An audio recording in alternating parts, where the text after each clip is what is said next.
Today I am going to show you the recipe of pizza bomb.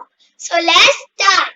So the ingredients of my recipe are some maida, sugar, oil, yeast, salt, milk, tomatoes, olives, jalapeno which is chopped, pizza sauce, chili flakes, oregano and grated cheese.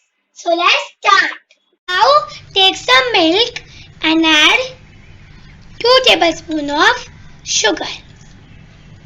Then add 1 tablespoon of yeast.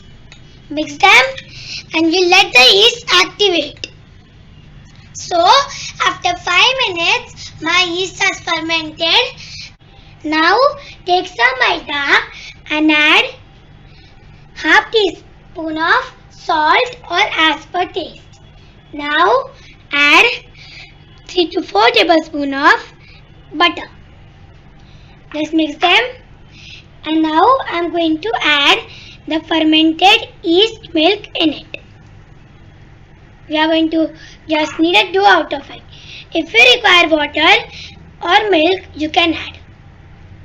After kneading it, I am going to apply some butter on it.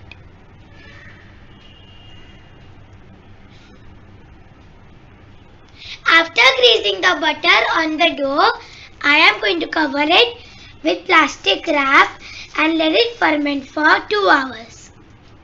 After 2 hours, my dough has fermented and has doubled its size, and now I am going to knead it for 5 minutes.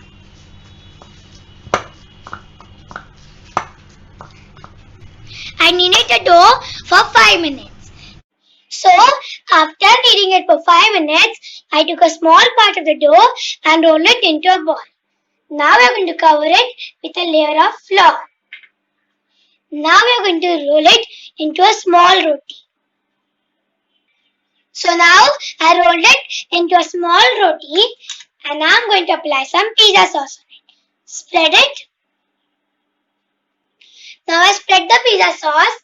I am going to add 1 tomato. Then some jalapeno which is chopped. Now I am going to put some olives on it. Now I am going to spread some mozzarella cheese on it.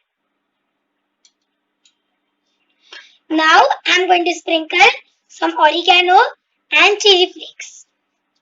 Now I am going to pack it like a momos.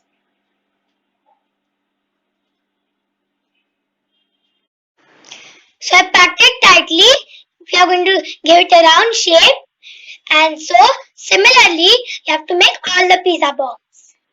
Similarly, I made many pizza bombs. Now I am going to grease some milk on them. So I greased some milk on the pizza bombs, and now we are going to go to the baking process. So I put the pizza bombs inside the oven. So now we are going to cook it on convection mode on 180 degrees and for 15 minutes. So after 15 minutes, my pizza bombs have cooked, and now I am going to transfer this into a plate. So I transfer the pizza bombs into the plate. Now take a bowl and add butter, and then add some chili flakes and some oregano. So I added the oregano, and now we are going to mix them, and now we are going to apply this on the pizza bombs. So I applied butter on the pizza bombs. So as you can see, it looks so delicious. So this is my delicious and tasty pizza bomb recipe. Please try this recipe at home. Thank you for watching my video. Till that time, bye-bye.